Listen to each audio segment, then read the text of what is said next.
Ahí está. Buenas tardes, iba a decir buenos días. Buenas tardes a todos. Estamos muy contentos con este curso, que ha tenido una gran convocatoria. Así es que hoy día ya estamos en la tercera sesión, que va a estar a cargo de Rodrigo Pérez Siepovich, que va a dar como un panorama de lo que es el arte en Chile, ¿no? En el siglo XX, Rodrigo, ¿no? Sí, siglo XX y una presentación, una lámina para el siglo XXI que viene muy interesante. Ya, muy bien. Entonces les cuento quién es Rodrigo. Rodrigo es como de la casa, porque es de los socios fundadores de Foro Republicano y es parte del comité, del comité ejecutivo, de la corporación, ¿no? Y Rodrigo es abogado, es el gerente legal de una gran empresa, de Colbún, y sin embargo, es como esas personas así raras que ustedes conocen acá en el foro, que sabe muchísimo de historia y teoría del arte.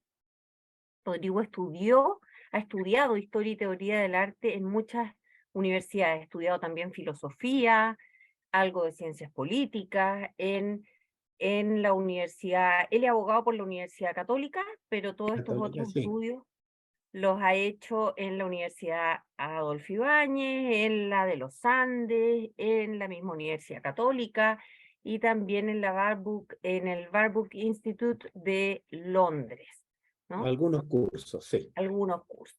Así es que, bueno, tiene mundo mirando arte, analizando arte, así es que creo que vamos a sacarle mucho partido hoy. Rodrigo, toda suya la audiencia. Muchas gracias. Muchas gracias, Valeria. Muchas gracias a todas las personas que me escuchan. La idea es que tengamos 45 minutos de una breve exposición, temas generales, y después unos 15 minutos de preguntas y respuestas. Sin perjuicio, si hay alguna duda, si alguien me quiere plantear algún tema, por favor que lo haga y me interrumpa sin ningún problema. ¿Ah? Valeria, no sé si quieres poner la presentación. Yo quisiera explicarle que esto va a ser como una pincelada muy gruesa de ciertos criterios o ciertos principios del arte y la cultura en Chile en el siglo XX y algunas referencias a la cultura y el arte al siglo XXI. Entonces, van a ser criterios muy generales, y esa es la idea principal. Eh,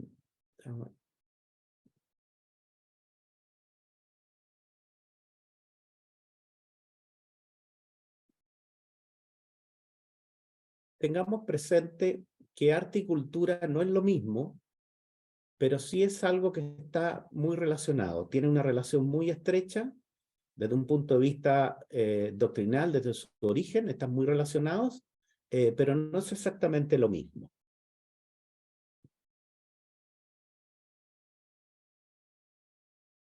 Pantalla completa quizá ahí. Ahí está. ¿Se ve bien? Ya, perfecto. Entonces, mire, el concepto de la idea de la presentación que podemos compartir con ustedes es la idea de cuáles son los desafíos culturales para Chile, pensando en el siglo XXI, pero para entender bien cuáles son los desafíos culturales del siglo XXI, tenemos que hacer una referencia al siglo XX. Yo soy un fanático de la historia, y para comprender bien el presente hay que hacer una visión o un repaso de qué es lo que ha pasado en Chile en el arte respecto del arte y de la cultura durante el siglo XX.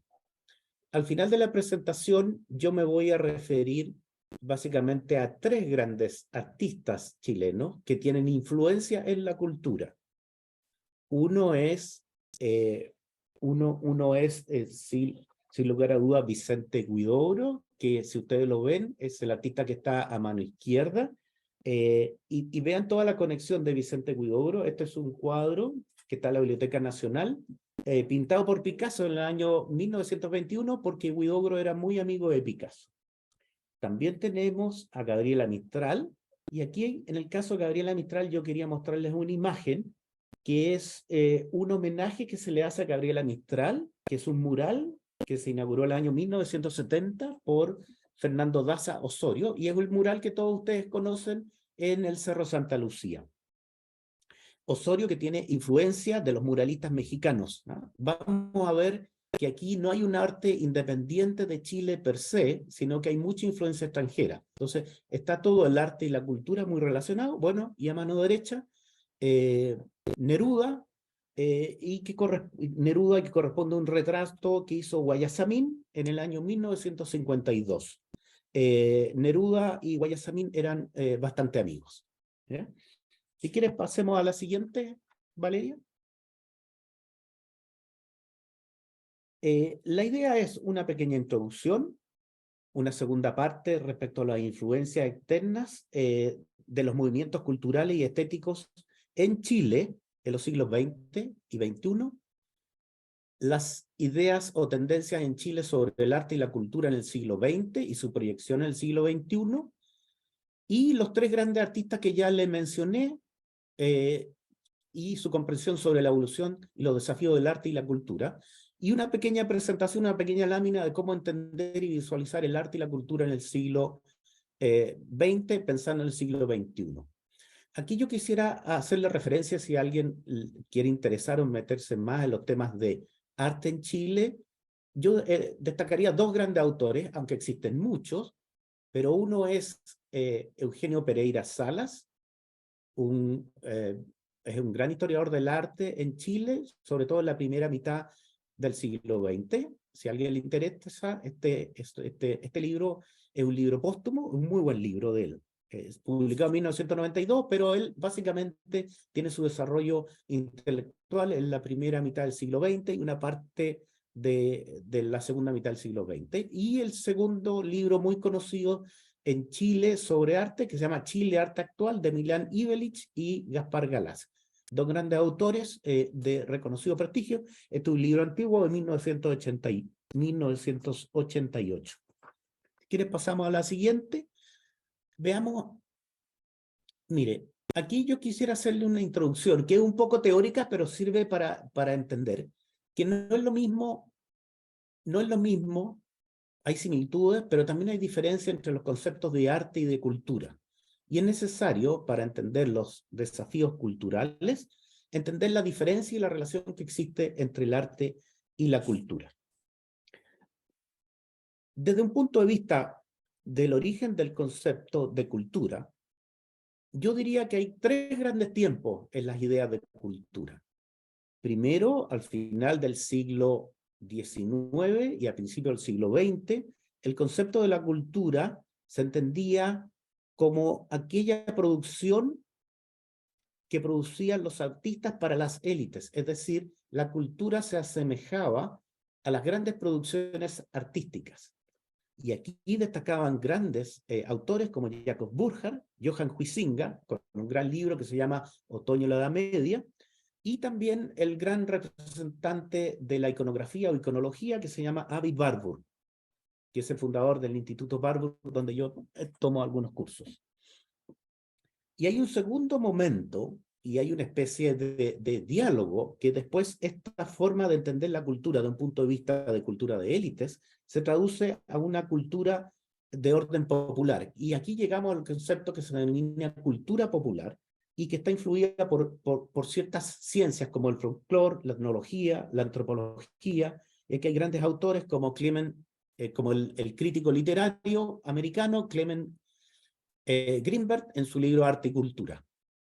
Y aquí básicamente lo que se hace es que la cultura ya no es una cultura tradicional de la élite, sino que es una cultura popular, es una cultura de todo el pueblo, si se puede decir en algún sentido. Y hay una tercera idea que está más planteada hacia el siglo XXI, que entender la cultura como toda aquella producción que es creada por los medios, las imágenes, y que existe una gran cantidad de homogeneización, ¿ah? Que es un tercer tiempo de las ideas de cultura.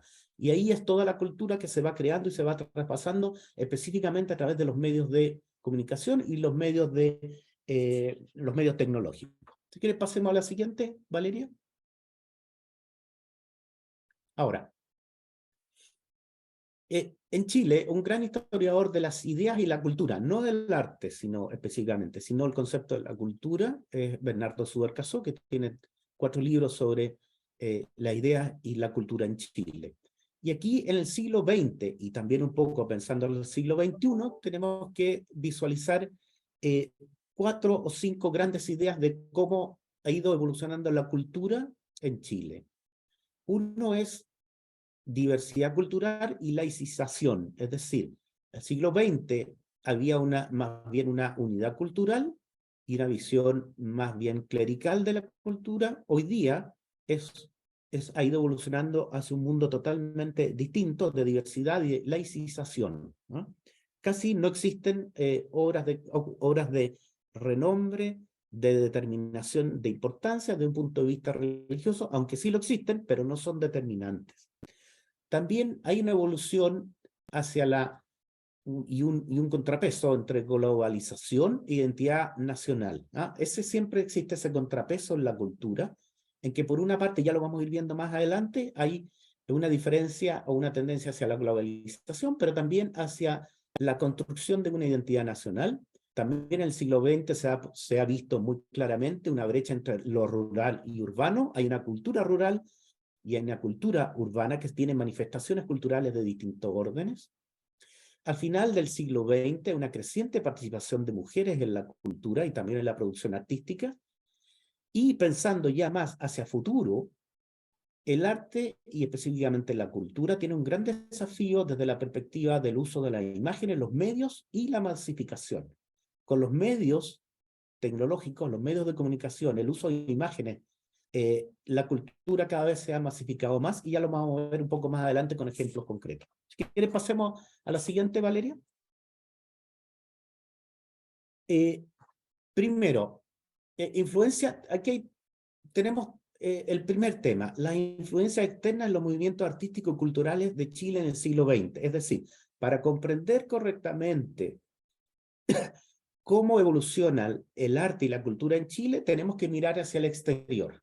Después vamos a mirar hacia el interior, pero veamos cuál es la influencia desde el exterior. Veamos a la siguiente.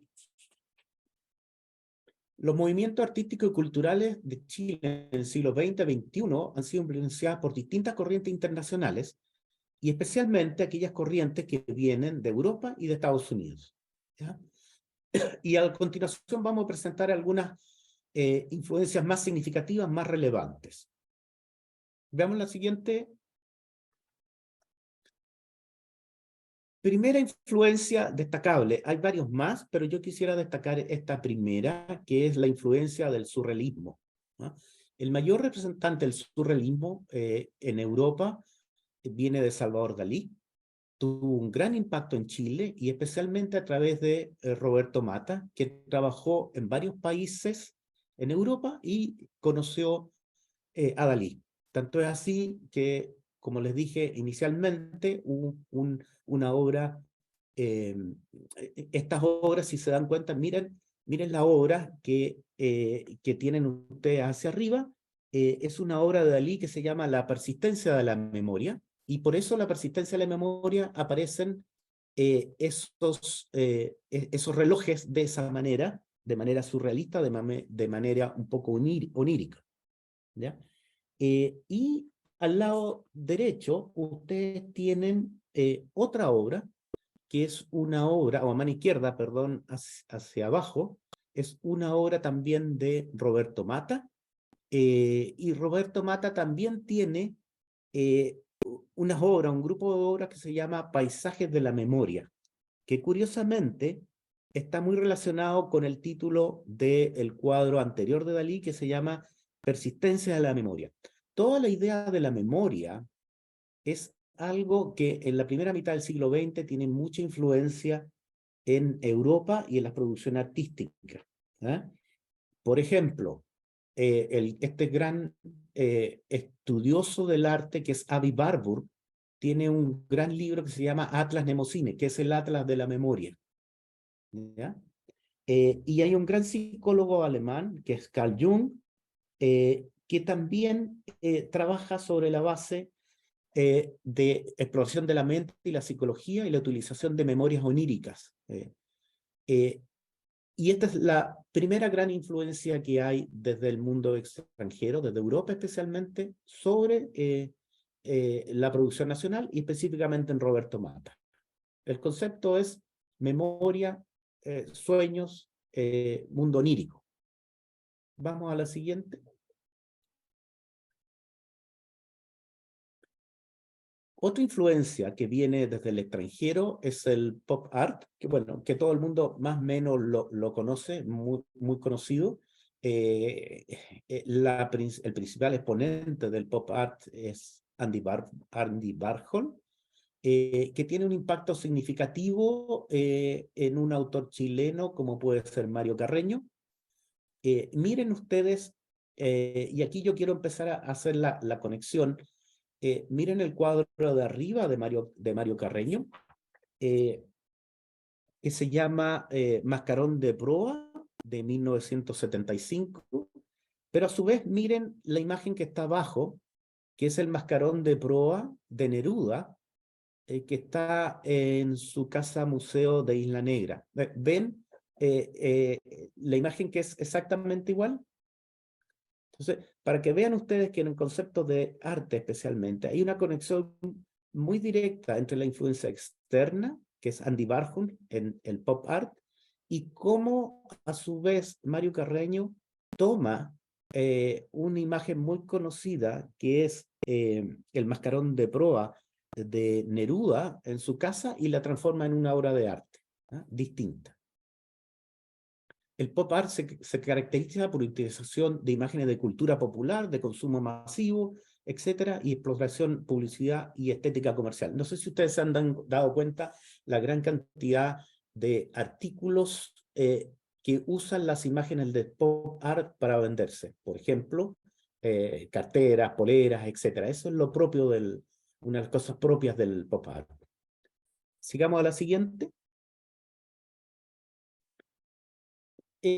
Las influencias artísticas no solamente se manifiestan desde un punto de vista pictórico, sino también desde un punto de vista de la arquitectura. Y entonces hay una influencia también desde la perspectiva de la arquitectura que también tiene que tiene influencia, y es el minimalismo. Y el minimalismo es un movimiento surgido especialmente en la década de 1960 de Mies van der Rohe, que también tuvo un impacto significativo en Chile desde un punto de vista arquitectónico en 1970, por ejemplo, con la influencia de la arquitectura de Alemparte Barreda. Entonces, pueden mirar la similitud que existe entre la Torre Santa María, que es la imagen que está puesta arriba, con la imagen del IBM Building de Chicago de 1973. Básicamente son dos edificios muy similares. Y todos esos responden a una misma influencia, que es el minimalismo. Ahora, el minimalismo se caracteriza por una utilización de formas geométricas muy simples, la eliminación de elementos decorativos, aquí no hay nada, y la exploración del espacio y la luz, bajo el concepto que es menos es más. Ahora, miren estas curiosidades o estas paradojas de la vida. Las Torres Gemelas que se están incendiando, si bien no son obras de Mies van der Rohe, sí son obras de ahora, no me recuerdo, de un arquitecto japonés, que sí es influenciado por Mies van der Rohe. Y miren esas paradojas de la vida, miren el incendio de las Torres Gemelas, esa imagen terrible, con la imagen que ocurrió en la década del 80 del incendio de la Torre Santa María. Miren la similitud que existe, miren la similitud de los aviones. Vamos a la siguiente.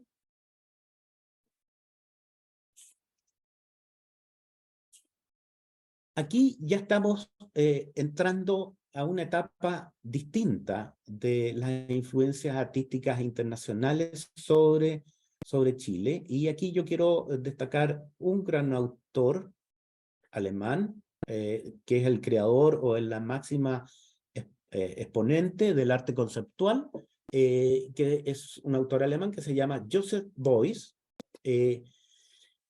que trabajó principalmente en Europa, pero también hizo algunas exposiciones muy interesantes en Estados Unidos, que tiene un impacto significativo en Chile en 1970, a través de algunos autores chilenos, como es Eugenio Dittborn, y sus pinturas aeropostales. Aquí, a mano izquierda, lo que tenemos es una presentación, de Beuys en Estados Unidos, que se llama Me gusta América y a América le gusto yo. Es una exposición, es una presentación en la cual él está durante 3 días dentro de una especie de jaula con un coyote. Y al final de los 3 días el coyote se hace amigo y se acerca a Beuys. Solamente está 3 días. ¿Y cuál es la conexión del arte conceptual entre Beuys, por ejemplo, y Eugenio Dittborn?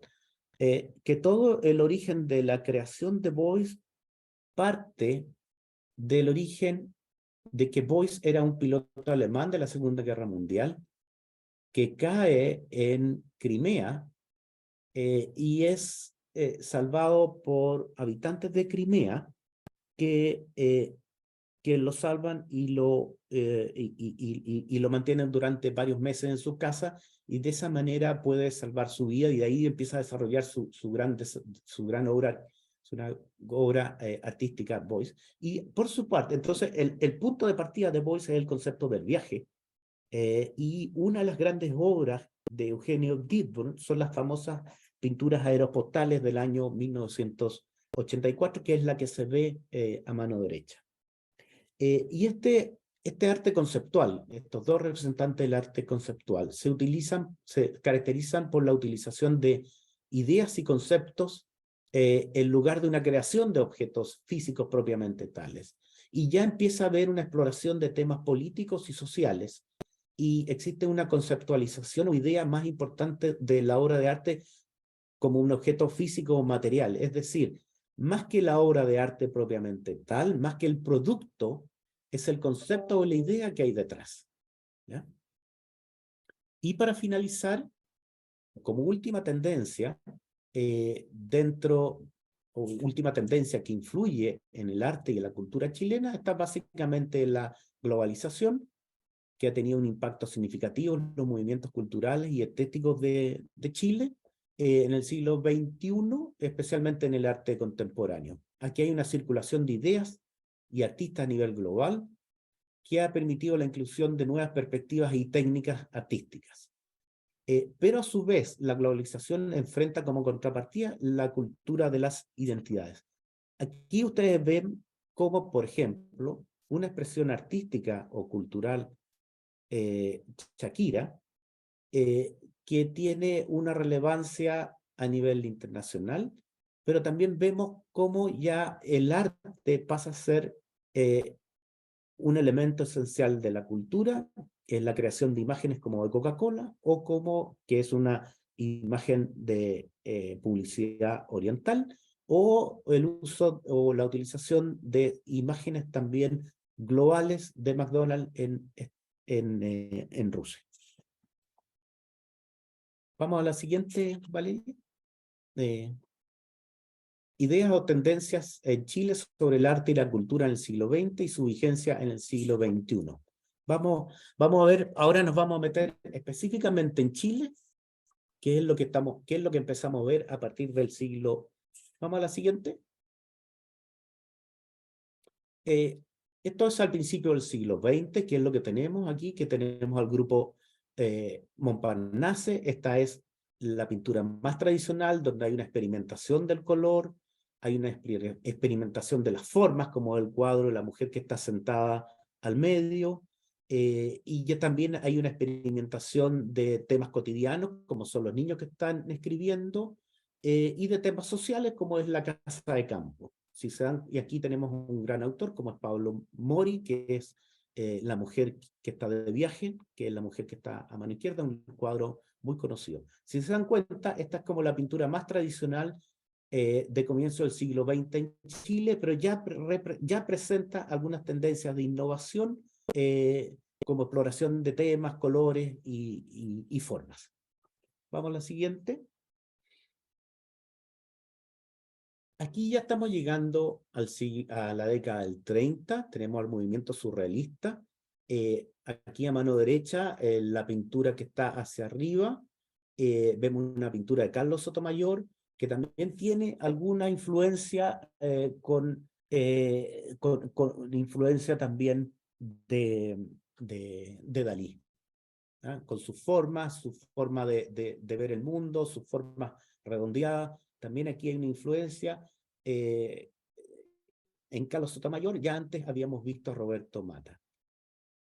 Y aquí ya pasando a la década del 40, ya comienzan a aparecer las abstracciones geométricas con el grupo que se denomina el grupo rectángulo. Y aquí yo me quisiera detener un momento con una artista muy importante, que es Matilde Pérez, que buscaba eliminar el nexo referencial entre la obra y la realidad.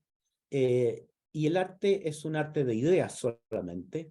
Le gustaba decir que se alejaba de lo natural para centrarse en las líneas, los planos, los colores, y instaura un nuevo lenguaje visual. Y que esta artista, Matilde Pérez, tiene una gran obra que yo no sé si probablemente todos los conocen, no sé si sabían que era Matilde Pérez, que es el friso cinético de la Pumanque, ¿ah? Que es el que está a mano izquierda. Esa es una obra artística que responde al concepto de abstracciones geométricas. Y aquí vemos cómo el arte va pasando poco a poco a ser parte de la cultura, ¿ya? El arte ya no es solamente algo, es un cuadro, es una obra que se expone en un museo, está en una casa, sino que pasa a ser algo cotidiano dentro de la cultura y pasa a ser algo más, mucho más público. Y esta es una imagen del friso cinético, una imagen que representa esa idea.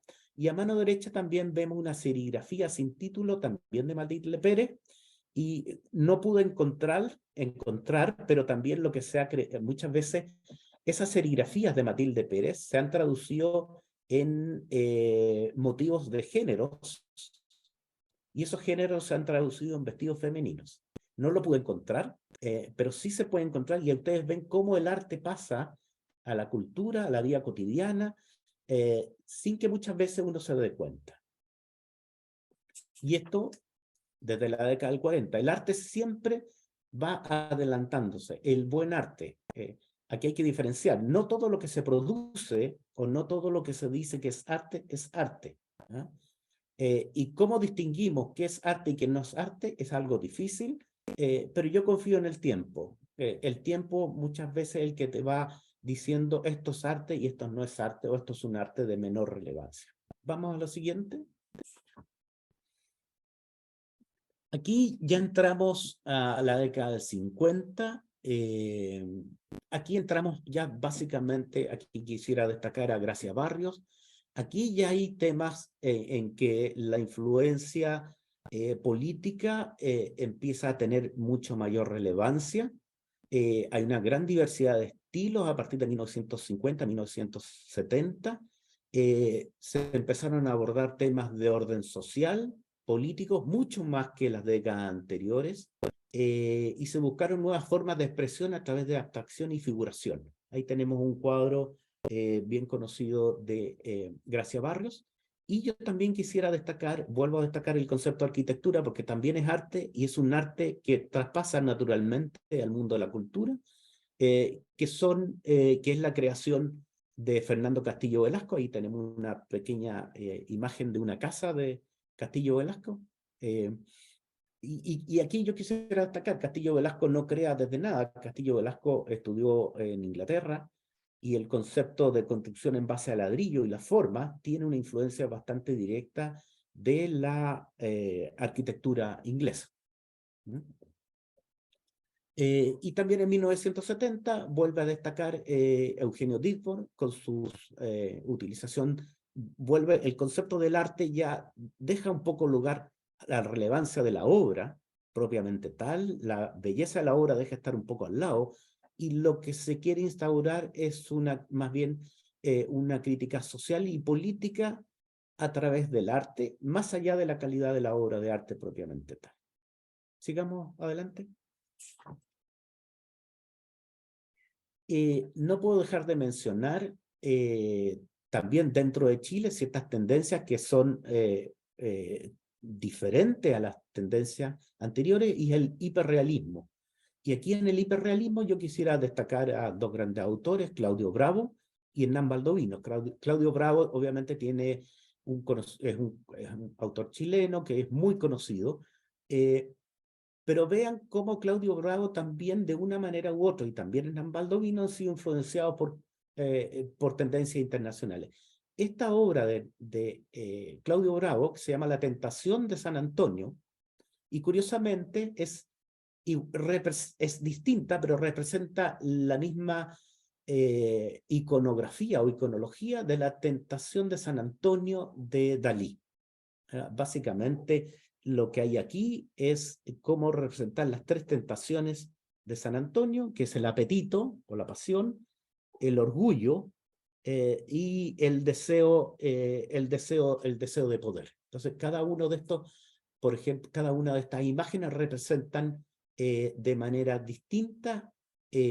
La pasión, por ejemplo, se representa habitualmente, en el caso de los hombres, una mujer. A mano izquierda tú ves a una mujer en rosado, y en el caso de Dalí tú ves una mujer arriba de un caballo, ¿ya? El poder o el oro, en el caso de Dalí, se representa en esta imagen amarilla, este edificio amarillo, y así, y estos se ven de distintas formas. Conceptualmente es la misma iconografía que La Tentación de San Antonio, pero expresada en dos formas distintas. Y aquí miren ustedes esta imagen que es increíble. A mano izquierda ustedes ven el mago Marbuch de Hernán Baldovinos, y a mano derecha ustedes ven el gran autorretrato de Dürer. Dürer tiene tres grandes autorretratos. Uno joven, este que es del medio, y uno más antiguo. Si se dan cuenta, es impresionante la similitud entre uno y otro. Miren la posición de la mano, es casi exacta. Obviamente los ojos son muy parecidos, ¿no? Y esto ¿qué es lo que yo quiero representar? Es cómo los artistas crean, pero a su vez los artistas se ven influenciados. Muchas veces yo diría que los artistas, más que crean, transforman o aplican al mundo o aplican a su realidad ideas antiguas. Vamos a la siguiente.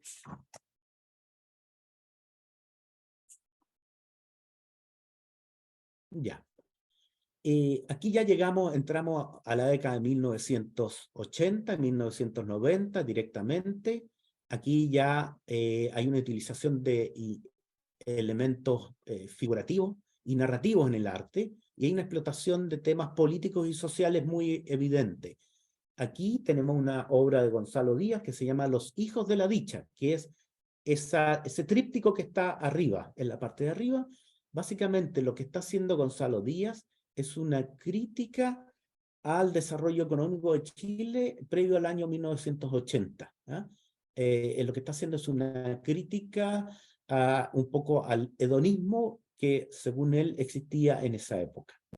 Y hacia abajo ya tenemos el arte contemporáneo propiamente tal, con el artista Alfredo Illar, que tiene una gran obra, que tiene unas obras que son más bien conceptuales, más que obras propiamente tales. Y si ustedes ven a mano derecha abajo, donde dice "This is not America", esa es una creación de Alfredo Illar en Estados Unidos. Pero a su vez se basa Alfredo Illar en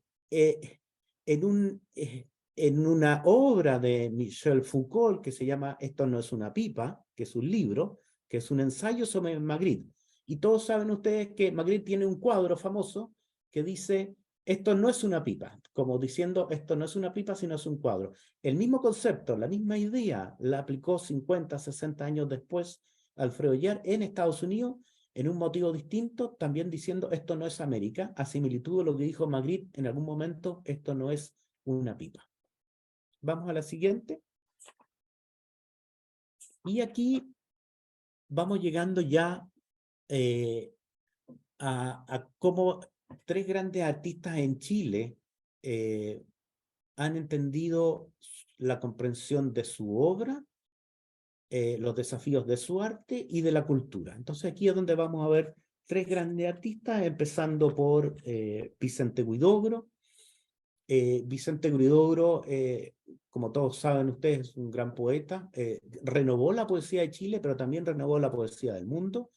Él vivió mucho tiempo en Europa, tuvo una relación con grandes artistas europeos, como por ejemplo Dalí, y tiene una gran obra que se llama Altazor o El viaje en paracaídas, que es su obra cumbre.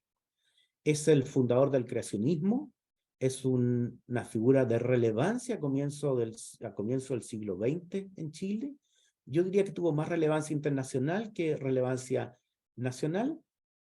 Ahí ustedes ven, y efectivamente es amigo de Teresa Bilsmont, tuvo una historia bien particular con Teresa.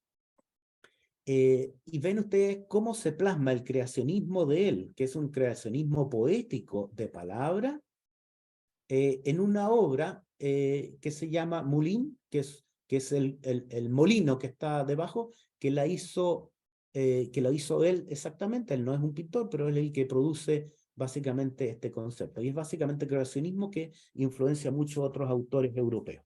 Vamos a la siguiente.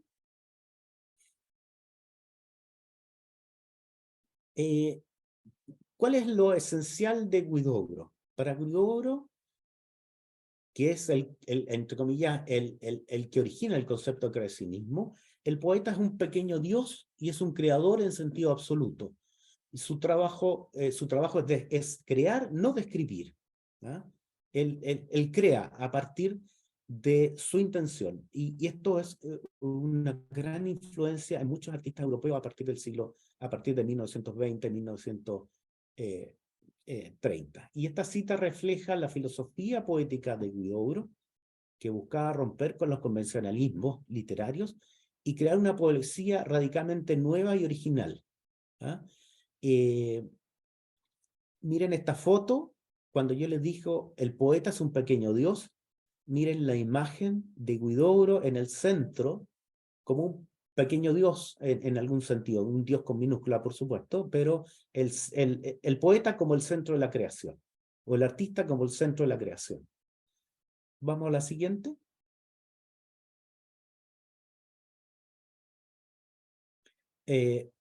Y un artista totalmente distinto, de origen social completamente diferente, Gabriela Mistral. Entonces, todos sabemos que Vicente Huidobro es de un origen aristocrático, sin lugar a duda. No era Vicente Huidobro, sino era Vicente García Huidobro. Y en comparación aquí que tenemos a Gabriela Mistral, que es una mujer que nace, miren esta foto, es muy bonita, de Gabriela Mistral cuando joven, que nace en Montegrande. Aquí tenemos la iglesia de Montegrande en el Valle del Elqui. Su gran obra es la obra de Desolación, y ha sido fundamental Gabriela Mistral para el desarrollo de la literatura chilena y latinoamericana. Su poesía ha sido estudiada y enseñada en escuelas y universidades en todo el continente y ha influido en generaciones de escritores y poetas. Vamos a la siguiente. Yo aquí quisiera destacar, como se me está acabando el tiempo, y antes de... Vamos a la siguiente. Su gran obra... No, la anterior. La anterior. Ahí, una más atrás. Ahí, una más atrás. Más atrás, te fuiste para adelante. Un poco más atrás. Tenme paciencia, es que no sé cómo ir más atrás. ¿Cómo A es ver. más atrás? No, No, quédate, mira, no te preocupes. No no, es alcanzamos que a ver, voy ¿sí? a, voy a volver a Vuelve mientras yo, mira, yo en ver. Gabriela Mistral, ¿qué es lo que Ahí, quisiera destacar? Es la educación, el concepto aquí, lo clave En el caso de Vicente Huidobro es la creación, por sobre todas las cosas. Pero en el caso de Gabriela Mistral, lo que yo quisiera destacar es la educación como Ayuda. la educación como el camino central eh, para poder desarrollar a las personas. Si quieren lo puedo poner yo. Ya, mejor. ¿Sí? Un segundo.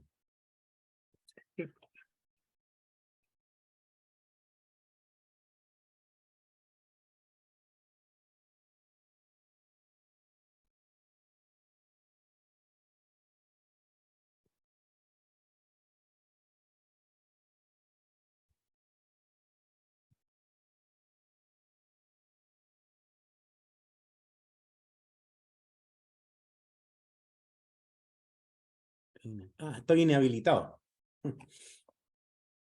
Eh, a ver, entonces, déjenme seguir ahí está. Aquí yo quisiera destacar en el caso de Gabriela Mistral el concepto de educación, la relevancia que tiene.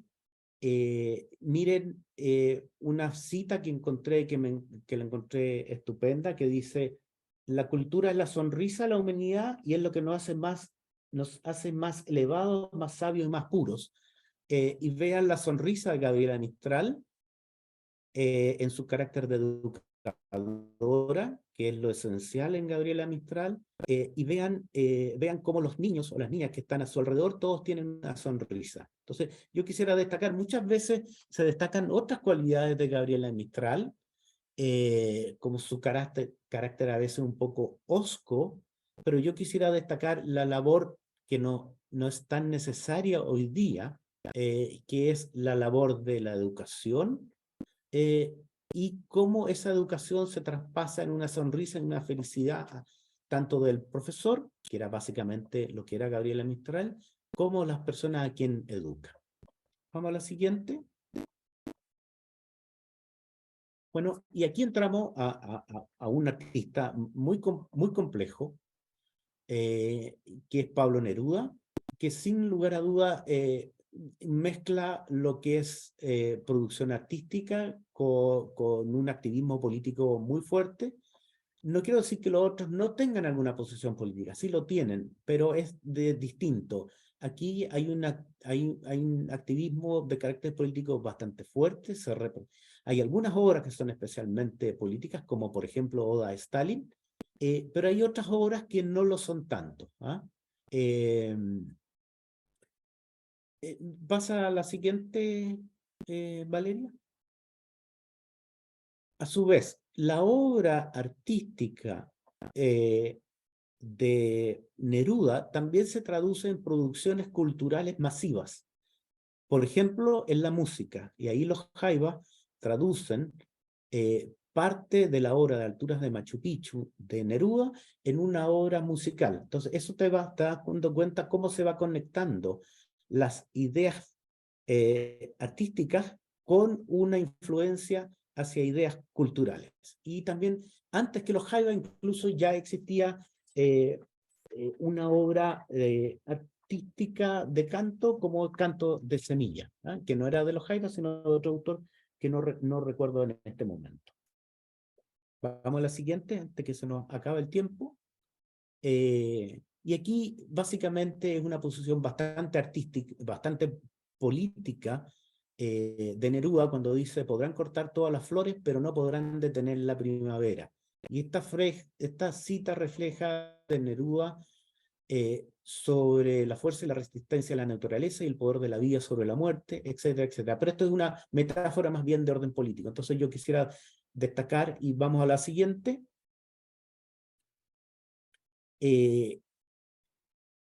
Básicamente, estos tres grandes artistas del siglo XX, hay muchos otros grandes artistas en Chile, pero yo solamente, por un tema de tiempo, quisiera destacar tres. Huidobro, que se centró en la innovación y la creación poética radical, es básicamente, Huidobro es el arte por el arte o la obra en sí misma. Mistral defendió la educación como un medio para el desarrollo, es decir, su obra artística está muy influenciada hacia el mundo social o cultural, pero desde la perspectiva de una educación, mientras Neruda enfatizó más una identidad política y la valorización de la naturaleza americana, como se hace, por ejemplo, en alturas de Machu Picchu. Estos son los tres grandes artistas que influencian a Chile, influencian también culturalmente a Chile en el siglo XX. Vean ustedes, si se dan cuenta, esta es una obra de un artista actual chileno, que se llama Víctor Majana, una obra bien conocida y desde un punto de vista de arte moderno. Vamos a la siguiente.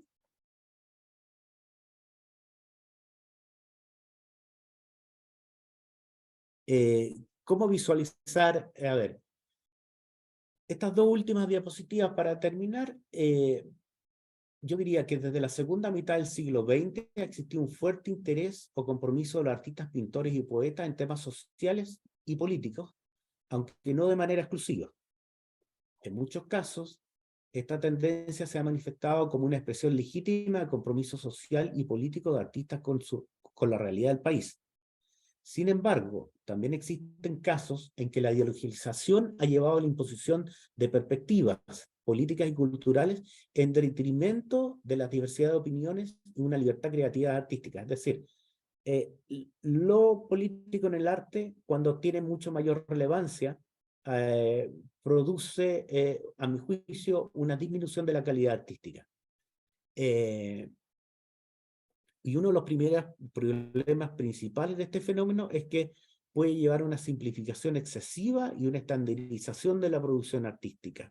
Y en definitiva puede limitar la capacidad para explorar nuevos temas, técnicas y perspectivas y reducir la complejidad y diversidad de la producción artística del país. Entonces, desde un punto de vista político, lo político es importante, pero lo político no es lo determinante ni la influencia final del arte.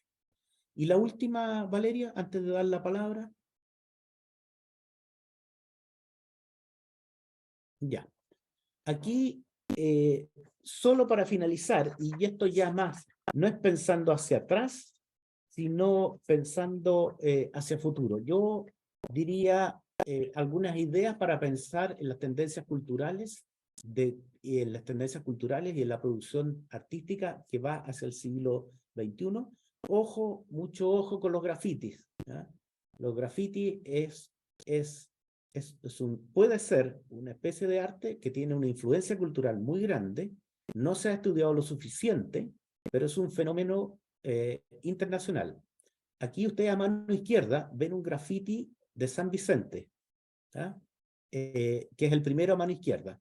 Pero a mano derecha, ustedes ven un graffiti que es muy parecido, que es una foto que tomé hace 2 semanas atrás en Zagreb, en Europa. Las similitudes son impresionantes. Entonces, el graffiti es una tendencia internacional, pudiera ser es una especie de manifestación artística que en el futuro va a tener alguna influencia, pero tiene mucha influencia cultural en la gente joven. Y no es solamente en Chile, sino en todas partes del mundo. Ese es el graffiti que hay que pensar hay que pensar muy bien qué significa y qué influencia cultural puede tener. Después tenemos la publicidad, no traigo nada de publicidad, pero la publicidad per se es una mezcla entre el concepto del uso de las imágenes para un objetivo de publicidad o un objetivo económico. Y lo último que yo quisiera decirlo, aquí a mano abajo tenemos una obra de arte que se llama Todos los días, los primeros 5000 días.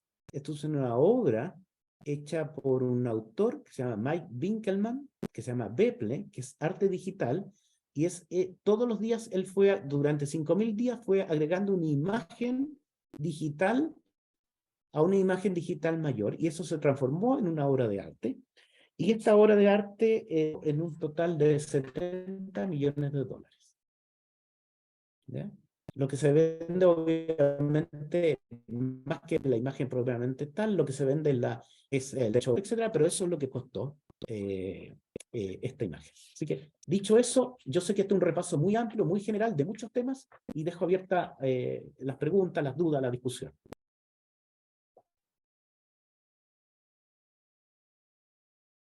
Ya, yo estoy aquí tratando de... Ahí está, Stop Share. Ahí estamos. Disculpen mi torpeza electrónica. No sé si alguien tiene algún Preguntas, comentario, dudas, alguna pregunta. comentarios. Estoy mirando aquí en el chat.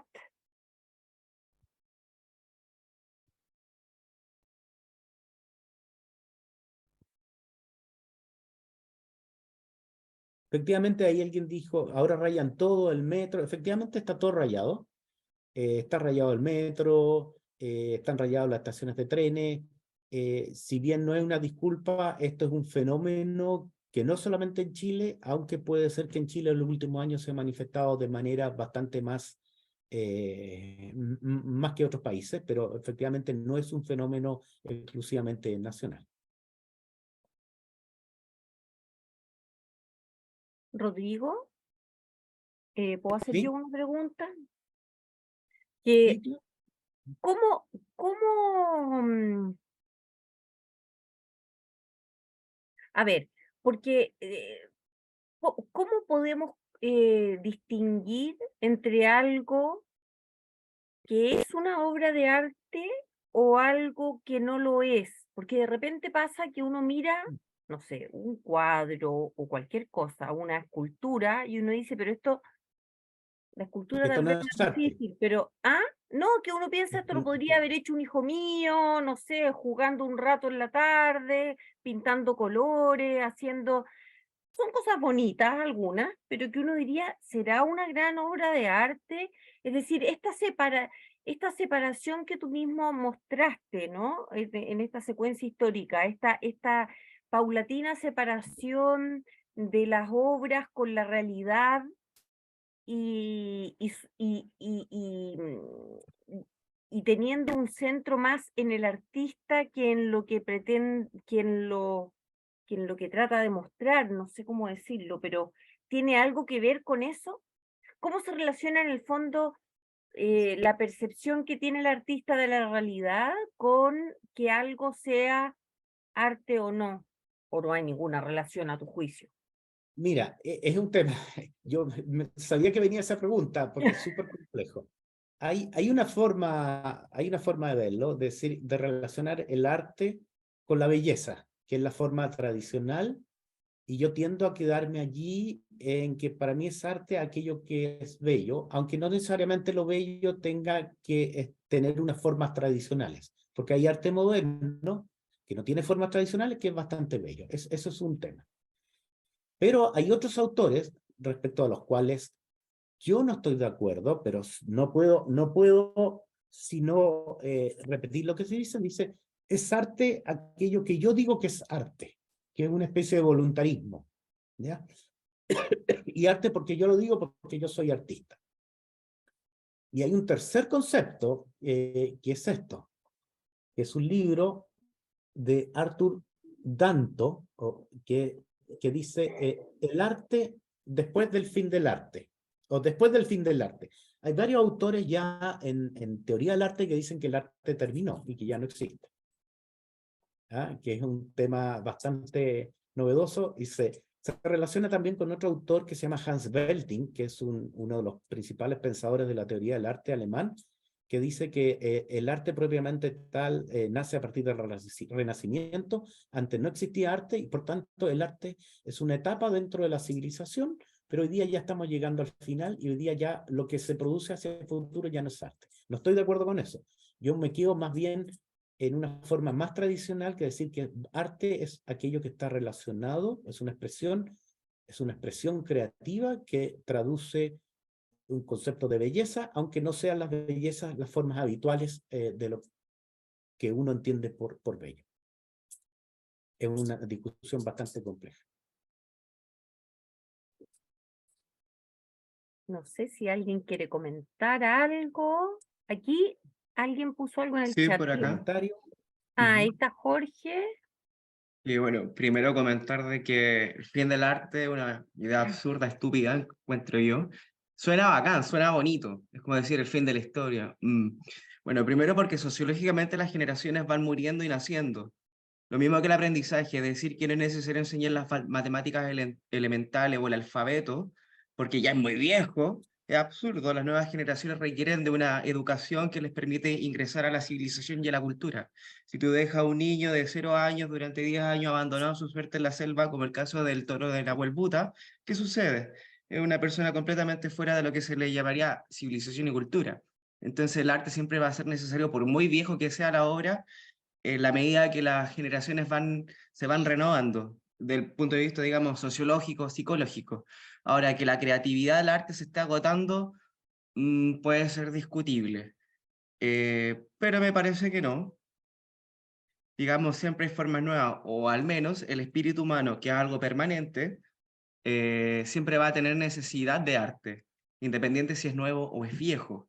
Pero el deseo de arte, en tanto que búsqueda de la belleza y bondad, es una cualidad sustantiva del espíritu humano permanente, fija, sempiterna. No depende de la novedad del arte o de los medios. Y como los medios están cambiando, igual siempre vamos a tener nuevas formas de expresión, como por ejemplo el arte digital. ¿Qué es la Luego de... última, qué es la última obra que expuse? Claro, sí, exacto. Y hay otras cosas que se están produciendo, etcétera.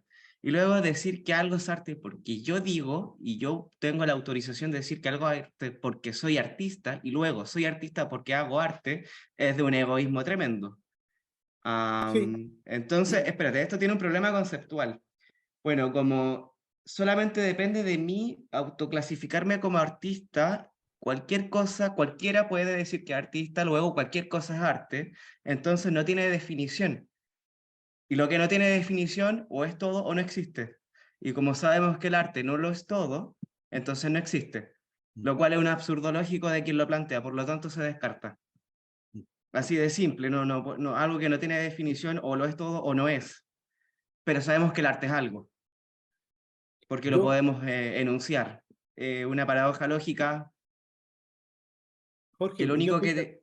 yo estoy de acuerdo contigo, por eso en general yo tiendo a pensar, entender el arte más relacionado con una producción que está conectada con una belleza estética, aunque tenemos que empezar a definir qué es lo bello o qué es lo estéticamente bello, pero yo creo que siempre hay que volver un poco al concepto de belleza, que es una forma muy clásica de entenderlo.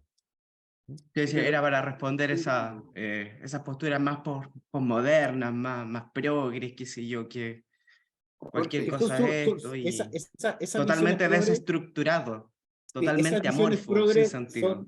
esas visiones progres son súper interesantes de leerlas, pero son como grandes ensayos y que a veces son interesantes, pero como que se dan vuelta como un perro detrás de su cola, como que no llegan a nada. Jorge, No, claro, y está bien. Me Jorge, silencio. Gracias. Jorge, escucha. Yo creo que el arte, más que una necesidad de la búsqueda de lo bello del ser humano, es una búsqueda por representar algo que tiene adentro, que al expresar una visión que puede ser, como dice en algunos casos, onírica generalmente subjetiva, pero quiere representar algo. Y ahí está la influencia social del medio que hace que lo que se busque, que es un interés, una inquietud interior, sea influenciada por la sociedad y represente de diferentes formas eso, y eso sería el arte.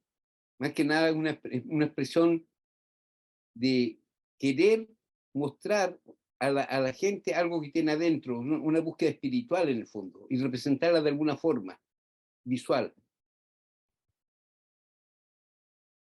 Claro, y como los medios cambian, entonces también se van renovando las expresiones, pero más o menos de lo mismo. Jorge, tú preguntaste o dijiste aquí algo del el arte y la relación con la ciencia.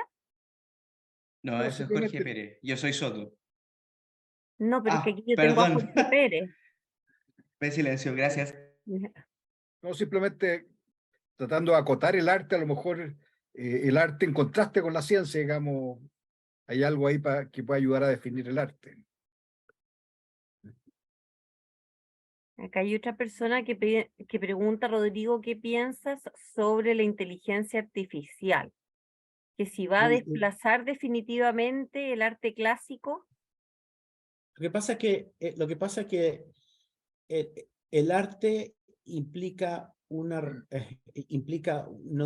palabra no es raciocinio, pero implica una percepción subjetiva, una cualidad distinta que es más allá de la inteligencia. Entonces, para mí, no me imagino una creación.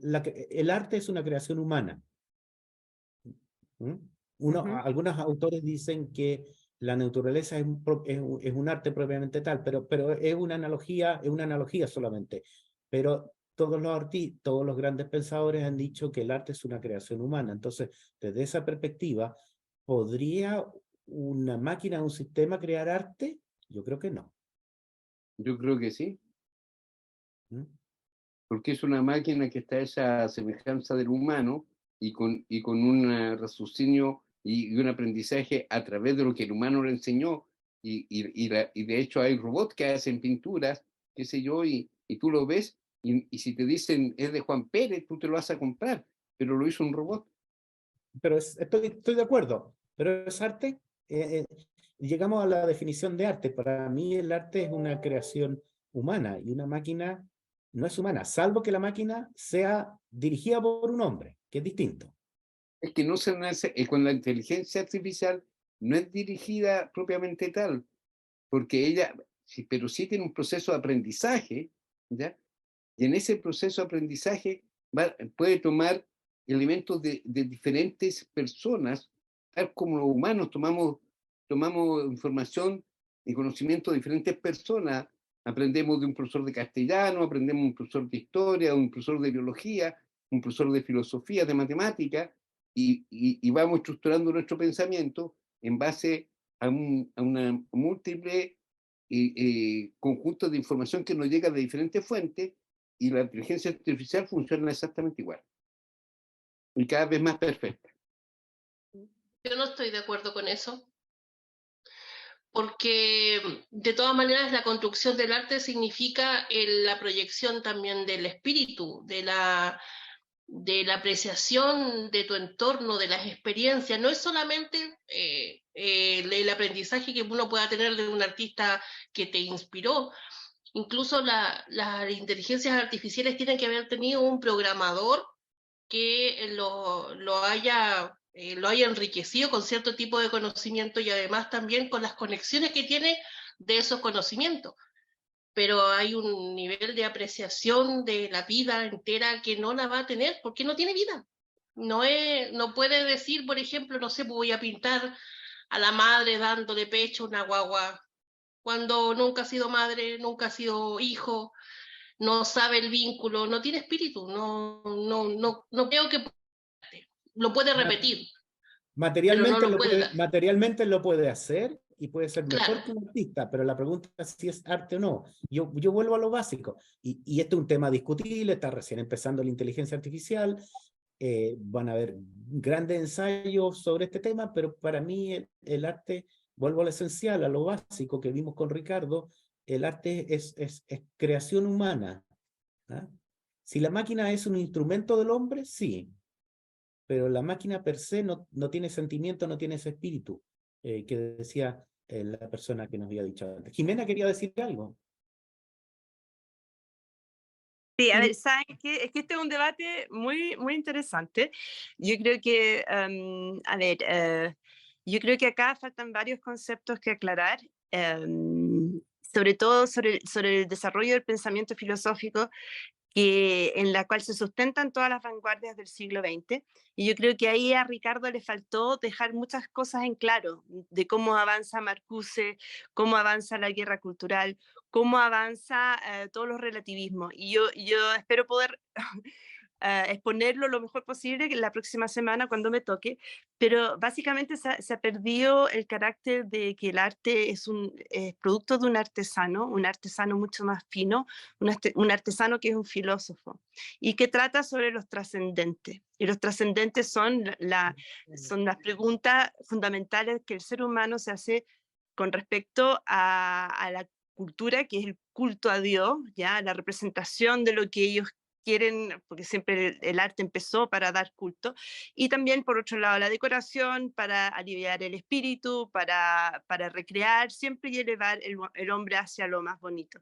Entonces, es mucho más complejo lo que nosotros estamos enfrentando, porque hay distintas líneas, y esas líneas tienen que estar muy claras para que podamos entender dónde estamos parados ideológicamente cada vez que vemos un tipo de arte, porque cada uno de los artistas contemporáneos tiene una base filosófica muy fuerte, y casi son todos postmodernos, son todos marxistas.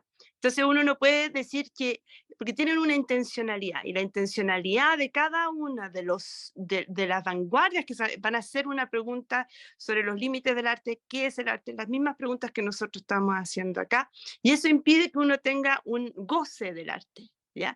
Y una elevación del espíritu. Entonces, creo que es imposible contestarlo así a la rápida. Creo que la pregunta está abierta. Creo que justamente lo que dice Rodrigo de mostrar el arte contemporáneo produce esta misma pregunta, ¿ya? Y ese es el objetivo. El objetivo es ver y dejar de hablar de lo trascendente, sino que hablar de filosofía y de marxismo puro, que es ver los límites, esto, lo otro, y se entra en otra dinámica, no en la dinámica de gozarlo, ¿ya?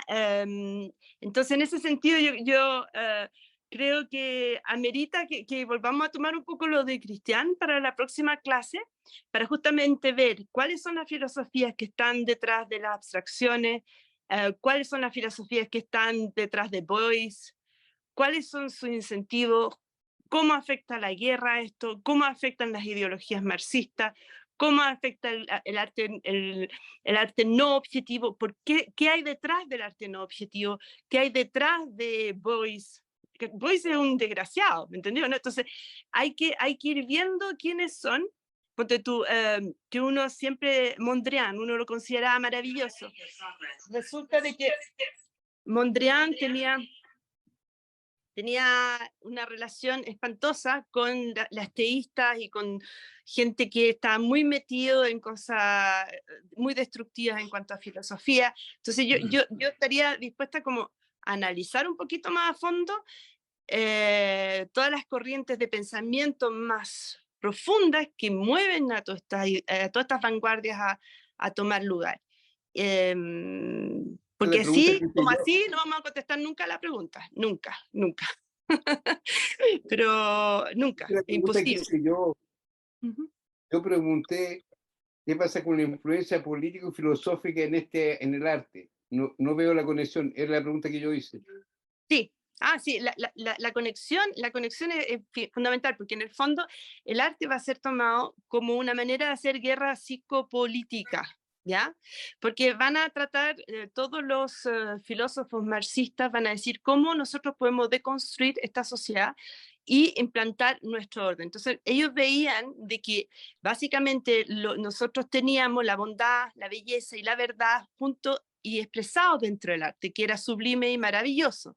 Por lo tanto, producía tanto en la arquitectura y en las obras de arte que se veían en los museos de la élite y de la no élite, veían una coherencia entre la vida, entre la virtud, entre la bondad, la historia, y eso producía una paz, tanto en la música como en el arte, como en la poesía. Siempre habían sentidos de trascendencia, y las grandes obras de arte, los clásicos, tanto en literatura, siempre tocaban el tema de la salvación del alma, siempre, en todo. Si tú lees Los Miserables, si tú lees cualquier obra de arte o libro o literatura, siempre va a tener desde Cyrano de Bergerac, siempre van a tocar temas trascendentes que elevan el alma y la hacen mejor, la purifican, la hacen reflexionar. Entonces, el arte occidental está lleno de eso, lleno de sabiduría, lleno de cuentos. Entonces, cuando tú llegas a los marxistas, lo que ellos quieren es un mundo totalmente secular, artificial, quieren que no piense, que no trascienda. Entonces, Marcuse va a armar su teoría del arte, en que él va a hablar de, bueno, si a ver, pongámonos en cuanto a la pintura, y esto lo dice muy bien Ricardo en muchas conversaciones que hemos tenido, lo divide en tres cosas. La pintura se divide en dibujo, ya que es la línea donde está la razón, la luz y la sombra donde está la emoción, y el color donde está todo lo que es animal. Y eso conforma una obra de arte completa plástica. Entonces lo que nosotros tenemos que hacer es quitarle el dibujo. Entonces hay toda una tendencia que se llama el arte no objetivo, o el no dibujo, que ya estaba en Cézanne antes de Marcuse. Después sacan la luz y la sombra y van dejando el color en los años 60 ya para tener solamente la parte animal y hacer que el arte sea absolutamente light. Entonces es lo que, y empieza el principio de inmanencia, que es otra de las herejías del siglo XX, a tomar en causa, que es justamente lo que nosotros empezamos a dialogar acá. ¿A qué nos pasó a nosotros todos cuando estábamos en este chat? Empezamos a, bueno, ¿qué es lo que es para mí, para ti, para esto? Y se empezó a perder la objetividad. Entonces ya hay de hecho los Guggenheim, que son todos masones, estos otros, van haciendo incluso su colección a partir del arte no objetivo. ¿Por qué? Porque no quieren que haya objetividad. ¿Por qué? Porque si todo es relativo, si yo miro un cuadro y es lo que yo quiero, también la moral es lo que yo quiero, todo es lo que yo quiero, todo es antojadizo. Entonces dejan a ver las certezas. Entonces, ¿qué le va a pasar a Charles de Gaulle, que veía que Picasso hacía su estupidez, el otro hacía esto, los otros están haciendo cubismo, y todo experimentando? Entonces se veía genial y creativo, y ellos estaban dedicados a la economía. Pero resulta que no se daban cuenta de lo que estaban destruyendo eran las bases mismas de la verdad, la trascendencia, la belleza y la conexión con lo sobrenatural. Van creando un hombre materialista que se lleva a la moda. Por eso el pop, porque es el materialismo del otro lado. Entonces tú tienes los dos materialismos, el soviético y el cultural, que van a ir como dos ligas, así que van a ir destruyendo persistentemente, básicamente, la trascendencia del hombre, porque el objetivo de ellos es sacar el cristianismo dentro de la sociedad occidental. Entonces, ahora, esto son teorías del arte que se encuentran en la psicopolítica, es un arma de guerra que desarrollan los marxistas para destruir Occidente. Entonces, cuando uno pregunta qué es arte, caemos en la misma trampa. Entonces, no podemos estar ingenuos ante estos grandes filósofos que van haciendo toda esta teoría del arte, en que van distorsionando justamente nuestra apreciación.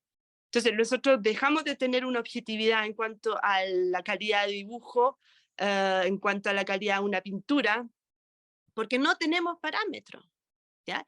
Y ese es el punto que quieren hacer. ¿Ya? Entonces, por supuesto que hay cosas fantásticas, hay cosas choras, porque lo que se les va de la mano a los marxistas es que a pesar de todo, el alma humana es tan bella que puede producir cosas increíbles. Entonces ahí está, donde uno no hay que tener una sensibilidad especial y todo, pero han sacado sistemáticamente, si se fijan, dibujos de las escuelas de arte, ya no enseñan dibujo, no enseñan oficio, entonces al final uno no puede, ni siquiera ahora estamos viendo que queríamos hacer arte sacro para la iglesia, están todos mal dibujados, no hay excelencia en el manejo del dibujo, es muy difícil encontrarlo, y además que ese esté en sintonía con los trascendentes. Entonces, sacaron esa capacidad que está muy vibrante todavía en el siglo XIX. Así que nada, pero haber Gracias, puesto algunas Jimena. líneas, porque es súper complejo el tema, así que no quiero darles la lata, pero los invito a la próxima clase a ver si podemos ir resolviendo a través de un pintor lo que pasó en la vanguardia del siglo XX. Eso, ¿ya? Gracias, Jimena. La Jimena va a ser la profesora de la próxima clase, por si acaso.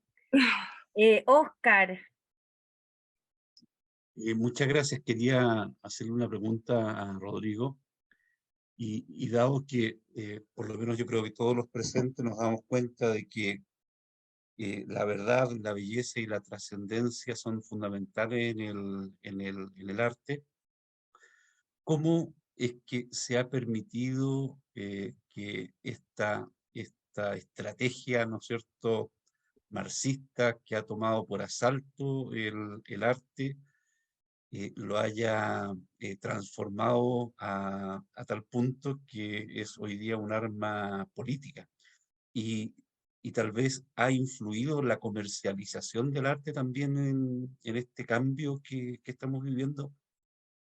Bueno, un poco lo que yo traté de explicar, gracias Oscar por la pregunta, es un poco lo que yo traté de explicar en la evolución específicamente para Chile.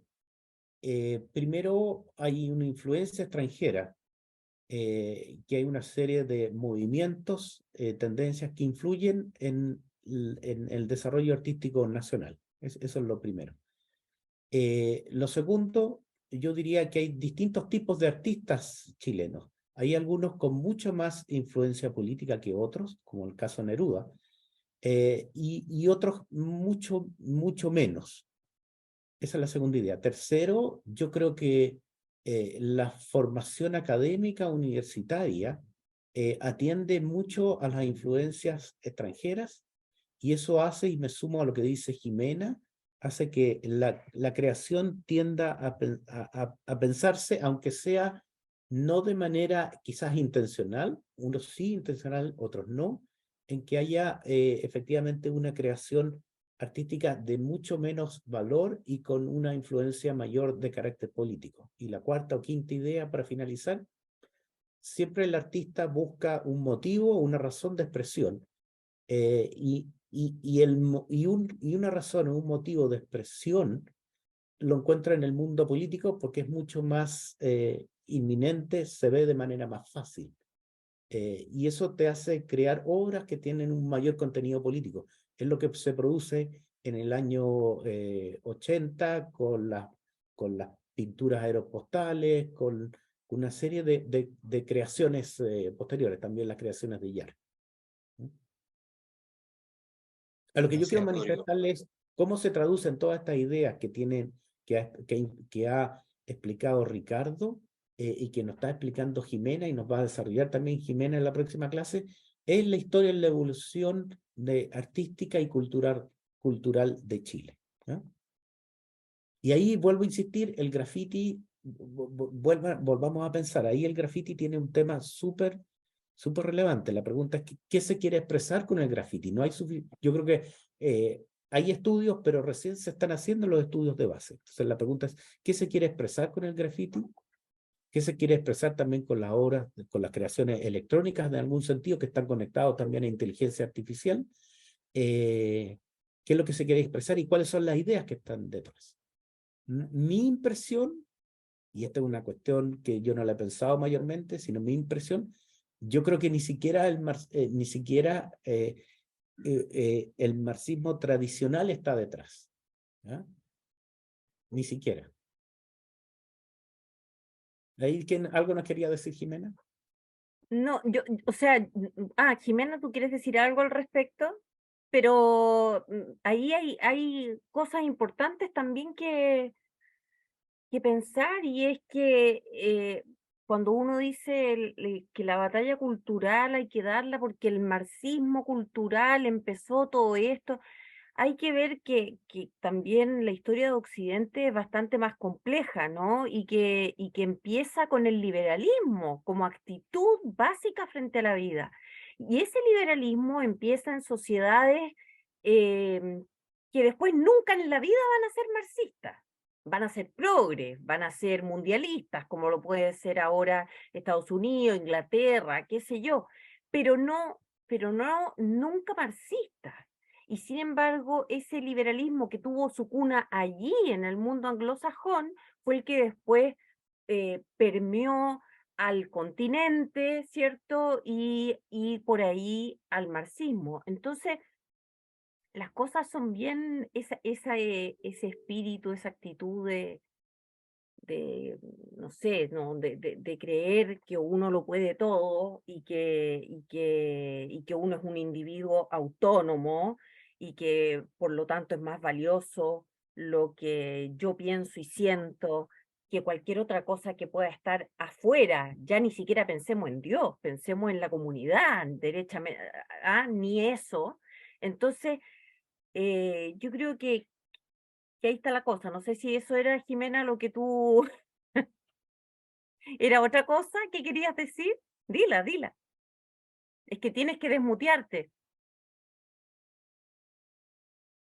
Estás muteada, Jimena, por eso no te oímos.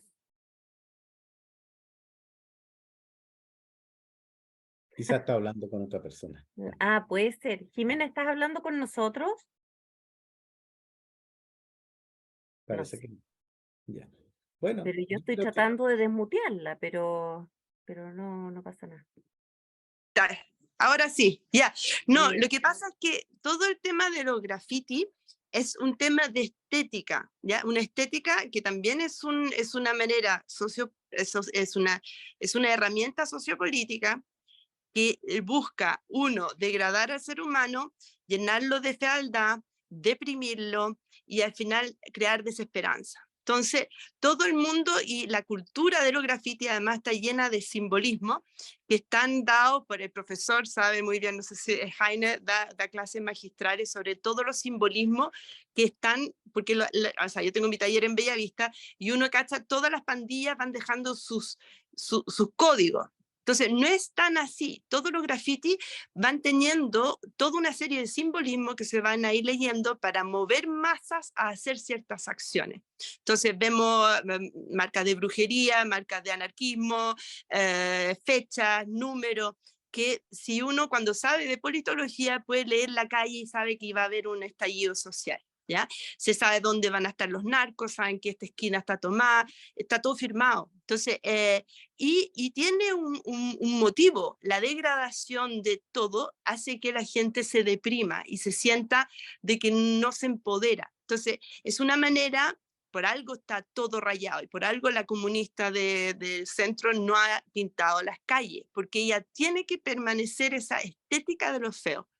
Y esa estética de lo feo va deprimiendo al ciudadano y le va dejando de tener ese ímpetu o esa fuerza para luchar, para salvarse. Entonces, lo que nosotros estamos siendo sujetos a través del arte callejero y de esta fealdad, es eso, es una herramienta política.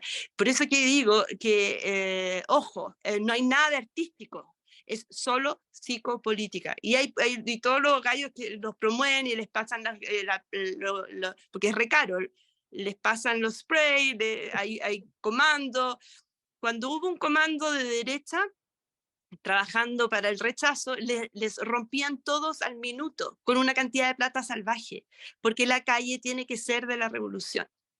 Entonces, cualquier cosa que tenga códigos que vayan en contra de la revolución son pintados inmediatamente con un presupuesto increíble. Entonces, todo lo que nosotros vemos rayado en el GAM, esto y lo otro, es porque es necesario para la revolución. Entonces, ojo. Por eso, eso. No sé si Está bien. contesto eso. ¿Ya? Gracias. Rodrigo, para hacer... Ah, ahí Guille está levantando la mano. Guillermo, Sí, hola, hola. gracias por la charla. ¿No? Y también quería acotar un poco también el tema de urbanización, que cuando uno, o sea, si vemos, por ejemplo, dentro de las comunas que tienen, la que tiene más áreas verdes es Vitacura, más que Puente Alto, qué sé yo, entonces todo eso va deprimiendo a las sociedades y llevándolas a niveles de criminología, por el simple hecho de deprimirlos a tal nivel. Y lo otro, con respecto a lo de inteligencia artificial, ya hay mucho, ya se está creando. Y creo que, bueno, esta pregunta se produjo en Yo Robot. Ahí ya empezaron con ese dilema. ¿Puedes o no puedes hacer arte? Bueno, el robot le pregunta, ¿y tú puedes hacer una gran sinfonía? ¿Puedes hacer una gran obra de arte? No. Así Pero yo, que... pero yo sí. creo que la belleza del arte no está tanto en la ejecución de la obra, sino que saber en que es un hombre el que lo hizo. Porque yo no me maravillo de que un hombre, porque o sea, si yo veo un hombre que camina, una persona que camina, es una cosa, o sea, yo no puedo igualar eso. Lo que impresiona es que sea una persona como yo, que sea capaz de tomar un lápiz y hacer el David de Miguel Ángel. No es el David de Miguel Ángel per se, porque una persona es mucho más que el David de Miguel Ángel, es mucho mejor. Lo que impresiona es que ese afán chiquitito de una persona ínfima, que es terrenal como yo, que tiene hueso y que tiene eso, que sea capaz de superarse y hacer algo que yo no, de hacer una cosa excelente. Entonces, lo que es propio al ser humano, ponte tú, cuando uno ve un gimnasta que se excede y hace una acrobacia increíble, uno dice, wow, cuando tenemos a Masu, no sé, o cualquier fútbol, produce admiración, porque es un ser humano y nosotros sabemos lo que somos capaces de hacer. Entonces, lo bonito de Miguel Ángel o de Vermeer o de cualquier pintor que logre esa excelencia es porque es un ser humano. Entonces, pierde el valor al no tener esa como humanidad tan terrible. Es como cuando un niñito hace un dibujo y el papá está chocho porque, ¡ay, mi niñito hizo eso! Todos nos emocionamos porque logró a los 2 años hacer, no sé, un círculo, ¿me entendí? Lo que produce que sea arte es el hecho de que lo haga un hombre, porque no es lo mismo, ¿ya? Porque para eso tenía la naturaleza, eso sí que es arte, y ahí vamos pucha, a alabar a Dios, ¿cachai, no? Entonces, por eso que pierde Exacto. valor, ¿ya? Yo creo que con eso creo que se explica un poquitito. Sí, no, yo creo que lo explica en gran medida también, por ejemplo, Gaudí en arquitectura, Mm. que era trascender, llegar a Dios, o Miguel Ángel, tratar de tocar a Dios, pero siendo humano, obviamente. Siendo humano. Nunca como en los creacionistas o todas estas tendencias que son yo soy el gran Dios y creador, Ujú. y me Sí, centro en mí. sí, yo creo que toda obra de arte parte por un cierto grado de humildad, de encontrarse ante este gran dilema. Y la soberbia es muy fea, produce también un arte feo. Así que eso, ¿ya? Oye, Rodrigo, Gracias a los dos, Rodrigo. Ah, ¿quieres preguntar, Jimena? no, yo creo que lo ha hecho fantástico, ¿Quieres Rodrigo. preguntarle algo o decirle algo? Nada. No, Muchas gracias. yo quería darle las gracias a todos por haber escuchado.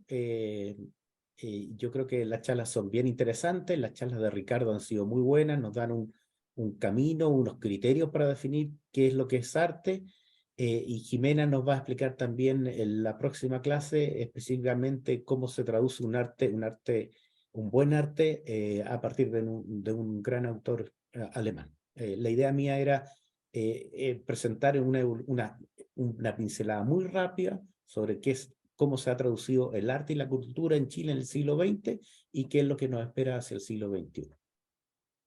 Así que muchas gracias por la atención y las preguntas. Muchas Muchas gracias a gracias. ti, Rodrigo. Ha sido bien importante que miremos todo esto porque para que después entendamos mejor los comentarios que nos va a hacer la Jimena en la otra clase y que podamos mirar a estos artistas chilenos con un poquito más de conocimiento. Así que muchas gracias, Rodrigo, gracias, Jimena, gracias a todos y nos vemos mañana para la última clase, para los que estén inscritos, en la última clase de pensadores liberales y conservadores. Y el próximo miércoles vemos ya la cuarta sesión de este ciclo de arte y cultura. Muchas gracias. Gracias, Rodrigo, especialmente a ti. Gracias. Gracias, Saludos. Rodrigo.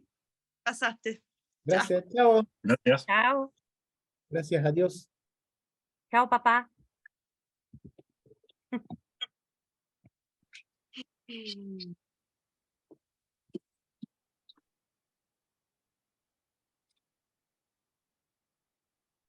Ay, se fue. Pucha, mi papá siempre se va. Ya, chao.